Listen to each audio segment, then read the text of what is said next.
There's a particular kind of quiet in a parking lot at midnight in February. Not peaceful, just empty. The kind of empty that makes you aware of how small a car is, how temporary. I sat in mine for about 4 minutes. The heat was running. My 2 bags were on the back seat. One I had packed myself. The other had been packed by my brother, his forearms sweeping my things off a shelf like they were someone else's mail left too long at his door. My shampoo, a framed photo of our mother, a small succulent I had kept alive for 3 years. Together in a blue plastic bag. Together because they happened to occupy the same shelf. Marcus had said it the way people say things they've decided long ago. You have until tomorrow morning to figure out your storage situation. He was wearing a fleece vest. His wife was somewhere in the kitchen. Very quiet, in the way people are quiet when they're listening hard. I didn't argue.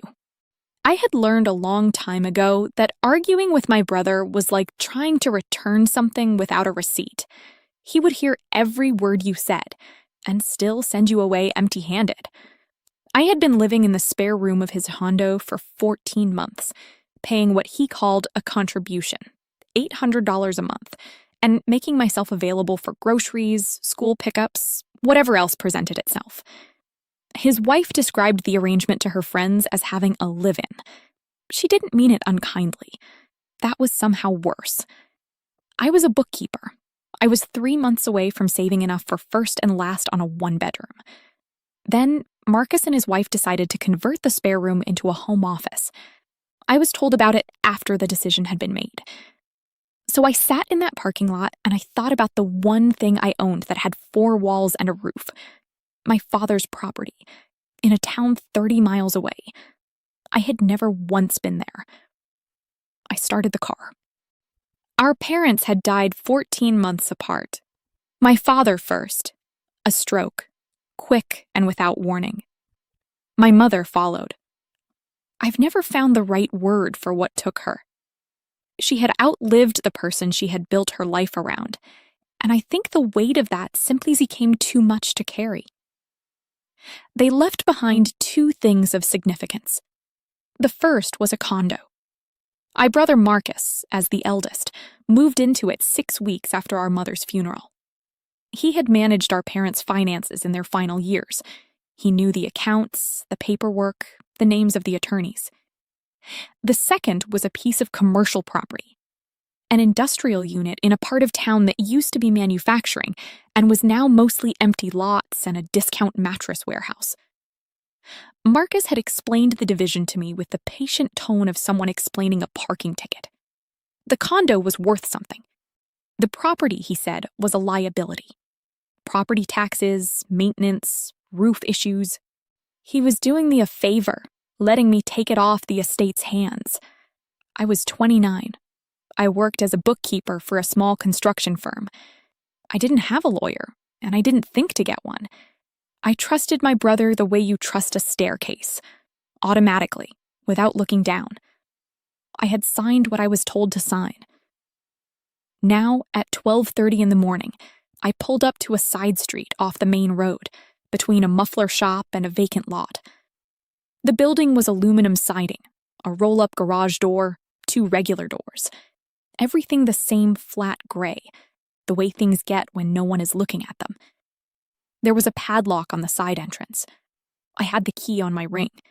I had always assumed it was a spare. It fit. The door stuck, swollen from cold, from years of no one opening it. I put my shoulder into it. When it gave, the air that came out wasn't rotten. It was just sealed. Old. Like the inside of something that had been waiting. I found the breaker panel. Flipped the main. Fluorescent lights buzzed on in the front section. I stood in the empty room for a moment, looking at a folding table, a shelf with empty cardboard boxes. Then I noticed the building went back further than it appeared from outside. There was a wall, and in the wall, a door. The second key on my ring. The one I had always assumed was a duplicate. I stood in that building at midnight, and I thought about my brother's voice at the door. figure out your storage situation. And I thought about 14 months of school pickups and $800 a month. Then I unlocked the door. I want to tell you what I saw when I turned on the light, but I need you to understand what I was expecting first. Old equipment, pallets, leftover inventory from whatever my father had run through his numbered company, a detail I had found in the estate paperwork and never fully understood. I was expecting something I would have to pay someone to remove.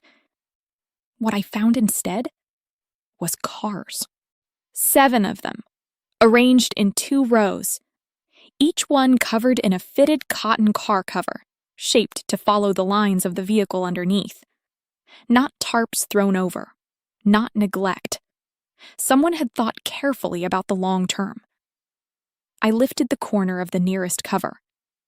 The car underneath was a deep burgundy, nearly brown under the fluorescent light. I didn't know what it was. I'm a bookkeeper, not a car person.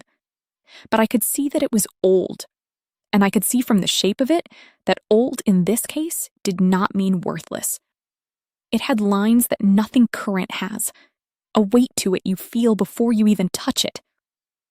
I pulled all 7 covers off. It took 40 minutes. By the time I finished, I was shaking. Not from the cold, though the cold was real enough. From something I didn't have a name for yet. The feeling of standing on ground you thought was one thing, and discovering it is something else entirely. I went back to my car, turned the heat to maximum, and made a phone call to my uncle, my father's younger brother, a man who had spent his career in insurance, a man who had never once done anything to hurt me. He answered on the 4th ring, half asleep. "Your father talked about those cars," he said, when I told him what I'd found. I didn't know he'd actually kept them all. Then, after a pause, "I think you should call a professional appraiser before you call anyone else, and I think you should do it before you tell your brother." I understood what he meant. I sat in that parking lot until 4 in the morning, researching on my phone. By the time the sky started going gray, I had stopped shaking and started thinking clearly. The thing about working as a bookkeeper is that you become comfortable with the distance between what something appears to be worth and what it actually is. You follow numbers to where they end, not where someone tells you they end. I applied that to the cars. I spent 3 days not telling Marcus anything. I went to work. I slept in the front section of the building on an air mattress I had in my duffel, layered in every piece of clothing I owned, and told myself it was temporary. I contacted 3 appraisers, found through a classic car forum and a referral from my uncle, careful in my emails to be vague about exactly what I had. The first one came from an hour away. He walked through the back section for 20 minutes without saying a word. When he turned to me and asked if I knew the provenance on the first car. "This is a documented 1967 Shelby GT500, he said. "There are fewer than 2,000 known to exist." I kept my face neutral, the way you do when a column of numbers comes out different than expected, and you need to check your work before you react. He walked me through all 7. A 1969 Camaro, a 1970 Plymouth Cuda convertible. He said convertible with particular emphasis, and I wrote it down. A 1957 Chevrolet Bel Air in what he called survivor condition. 2 others he described as significant. One, a 1971 Ford Maverick, he called a good driver, but not a collector piece. When he finished, he sat on the folding chair and showed me a number on his phone. I looked at it for a long time. "Is that conservative?" I asked. "That's conservative," he said. I called a lawyer before I called anyone else, a real one, an attorney who specialized in estate and property disputes, whose name I found through the state bar's referral service. I sent her the property documents, the estate papers I had signed, the appraiser's preliminary report. She called me back the next day. "The transfer was valid," she said, "but I want you to look at something." She walked me through a clause in the estate agreement. The condo had transferred to Marcus with its contents included. The property, under the same structure, had transferred to me with its contents. Then she asked me a question I have thought about many times since. Did your brother know what was in that building? I thought about the property tax notices that had always gone to Marcus before being forwarded to me. I thought about the fact that he had been in the attorney's office when those 2 keys were handed over and had never once mentioned a second room. I think he may have known there was something there, I said. I don't think he knew what it was. That's an important distinction, she said. She told me to document everything, and she told me not to contact Marcus yet. I did exactly what she said. The auction took place in May, 4 months after the night I drove 30 miles with nowhere else to go. I worked with a specialist auction house, a firm with a strong collector car division, and we agreed to offer 5 of the 7 vehicles. I kept the Bel Air and the Maverick. My appraiser had called them the most drivable. That felt like a practical decision. It also felt like something my father would have understood. I didn't tell Marcus until 2 weeks before the auction, when my attorney advised I was legally required to notify him, as a co-executor of the estate, that a significant asset was being liquidated. She drafted the letter. It was precise and thorough, and contained no emotional language whatsoever. I appreciated that. He called 20 minutes after receiving it. I let it go to voicemail. He called again. I let that go too. He texted, "We need to talk about this." I showed the text to my attorney. She said I was not obligated to speak with him directly, and that all communication could go through her office. I said that was fine with me. Over the following 3 days, his texts moved through a familiar progression.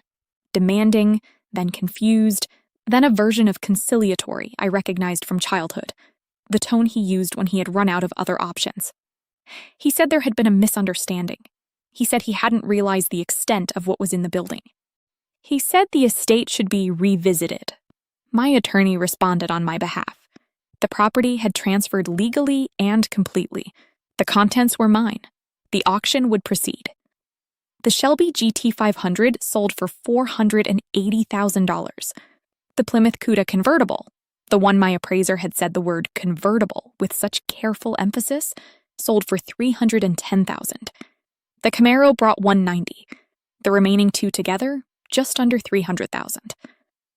I sat in the auction room in a blazer I had bought at a consignment shop for $60, and I watched the numbers go up on the screen, and I felt something I had not felt in a very long time. I felt like I was exactly where I was supposed to be. Total proceeds from 5 vehicles, after fees and taxes, just under $1.1 million. Here's what I did with it. The first thing I did was send my uncle enough money for a trip he had been talking about for years and never quite managed. He tried to refuse it. I told him my father would have wanted him to go. The second thing I did was retain my attorney on an ongoing basis, which turned out to be useful when Marcus filed a legal challenge to the estate asset transfer. The challenge did not succeed. It cost him more in legal fees than it would have cost to simply accept what had happened. I think that is a very accurate summary of my brother as a person. The third thing I did was buy a small condo 2 miles from the industrial unit, in a neighborhood that is quietly becoming something. My name is the only one on the title. The fourth thing, the one that took the most thought, was that I used a portion of the remaining funds to buy into a small bookkeeping and financial services firm whose owner was looking for a partner. I had been an employee my entire working life. I knew the work, I knew the numbers. What I had not known until that February night was that I was also someone who could make a decision, alone in a cold building at midnight, and follow it all the way through. Marcus and I don't speak.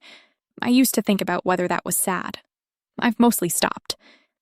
What I kept returning to in the months after was something my uncle said during one of those late-night phone calls. He said my father had always been more complicated than either of his children knew. That sometimes the things people leave behind are not what they seem to be leaving. I think about those cotton car covers, how fitted they were, how someone had thought about preservation, about the long term, about the possibility that someone would come along eventually and lift the edge and see what was underneath. I think my father knew it would be me. I can't prove that, but I think it. I sleep well now. The condo has good windows, and I keep them open when the weather allows. On clear mornings, I can see the ridge from the kitchen. I drive the Bel Air on weekends when the roads are dry. I don't know much about cars, but I am learning.